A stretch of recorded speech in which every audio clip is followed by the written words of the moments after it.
जय शिवराय मित्रांनो. आनंद आहे आणि दुःखाच्या पण बातम्या होत जातात आणि आनंद सुद्धा होत जातं.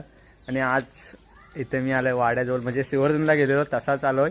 कारण की बाबांनी फोन केला नव्हता तिथे वहिनींच्या इथून जाऊन की गाय वियाले. आणि कालच मी बोललो होतो की गाय आपली विणार आहे म्हणून. घरी आली होती सगळी ढोरं. त्याच्यानंतर मी बोललो गाय आपली एक येणार आहे. तर ती गाय आज यायला आणि तिचा वासरू बघाल ना, एकदम खतरनाक एक नंबर आहे. आधी आपल्या रायबाला बघून घ्या. रायबा आणि ही एक आपली ती पाडी छोटी, ती म्हणजे हिची आई ऑफ झाली. नंतर मग ती एक महिन्याची असताना, एक महिना पण नाही, 20 दिवसाची असताना ती म्हणजे तिची आई ऑफ झाली अचानक. आणि त्याच्यानंतर मग आता आपला हा पण ऑफ झाला, लंगड्या पण ऑफ झाला. त्याला इकारला तो.